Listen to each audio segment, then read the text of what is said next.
So uh let's start. So for week one, basically all you have to do is install Bob Suite, install Bob Suite, configure your browser to use port 8080 and your local IP address, and also install the Bob Suite CA certificate, and also verify your setup by intercepting a HTTP or HTTPS request using a site like google.com with intercept on in the Bob Suite proxy intercept tab. And then you take a screenshot of the intercepted request and annotate it, labeling the request method, host header, cookie header, and body parameters. So for in order to perform this, we have to install Bob and on Windows, I believe the method is straightforward. As you can see in this step here, you can use this step to install Bob on Windows. While on Linux, if you're using Kali Linux, it should be installed by default.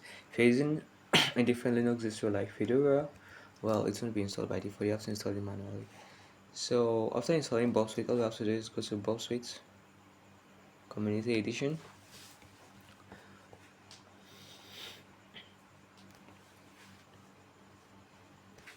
Wait for it to load and click on next, start Bob.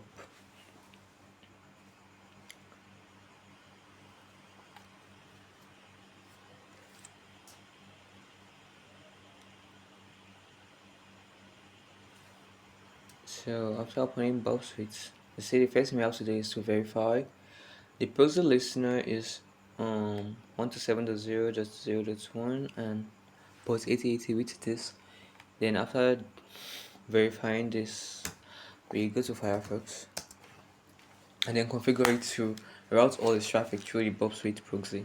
So we go to settings in Firefox, search for proxy, advanced settings, configure proxy, then on set use manual proxy h127.0.0.1, and then we'll set the port to 8080,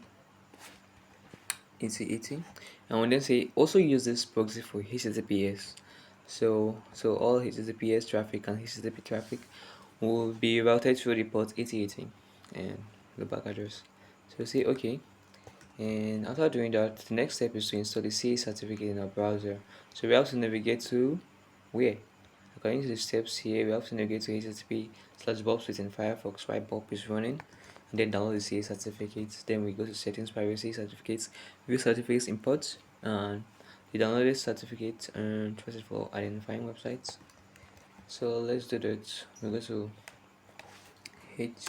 http://bob and click on CA certificates, download it. Once it's completed, we go to settings and we go to search for certificates, advanced settings, manage certificates, imports, and go to downloads and CA set with there.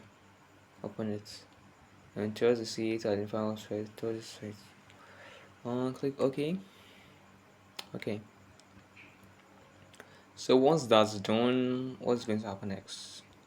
We'll go to intercept, turn on intercept, and then we try to navigate to a website like google.com, www.google.com. As you can see, the request will appear here, and these are the request headers. Currently, the only request header that is visible is the get request, the host, and user agent. There's no cookie header in this. And the reason for this is because by default, the browser is not the one to create the cookie, it's not the one to assign a cookie. The server is the one to give the browser a cookie. So currently, because this is the first request we are making to google.com, no cookie has been sent from the Google servers to the browser, so no cookie has been set for google.com. So there will be no cookie header included until this request is made successfully and the server responds with a set cookie header. So we click on forward.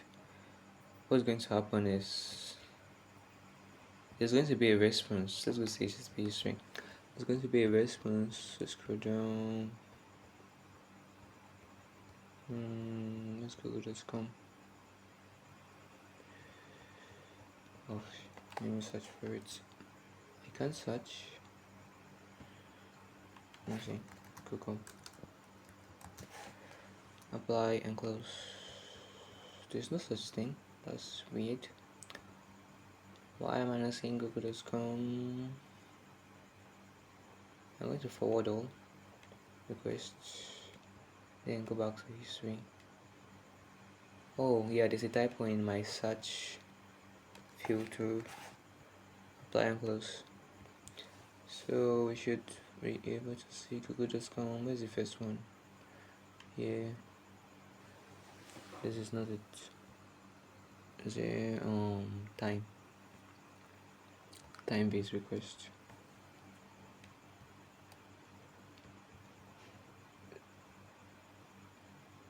So the first request google.com, is that it? No, it's not.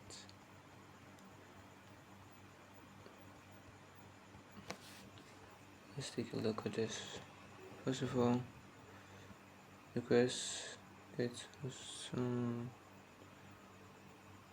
the response, and this response does not contain a set cookie header. Neither does this one. This is the first request I made. So here, like I said, the browser is not the one to assign a cookie, it's the server that is going to assign a cookie. So here we see when the request is made, the server responded with a couple of headers, the content type with the status code 200, which means the request was successful, and a couple of security headers such as strict transport security, content security policy. And we scroll down here, we see something, set cookie. Now this set cookie header is basically telling the browser that here's the cookie you should save, like you should save this cookie, and that's what I used to remember you. So after responding with this set cookie header, the browser is going to save this set cookie header, this set cookie headers. It's going to save these set cookie headers as cookies. So with their names AUC and NID. And is there any other one? No? Okay, yeah, it's secure bucket, CDN. So the browser is going to store all of these cookies, and whenever it's making a new request, it's going to include this cookie in the header. So I'm going to turn off intercept. Okay, and go back to Firefox.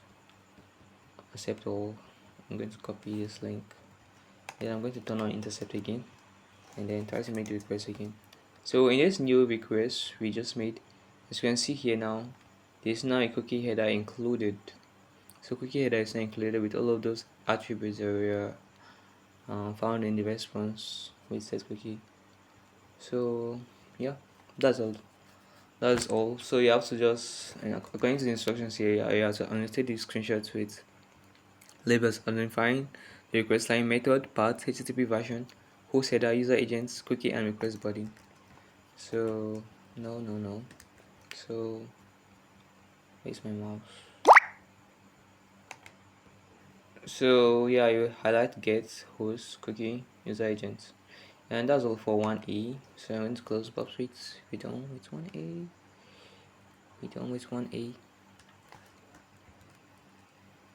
Yeah, that's all for 1A.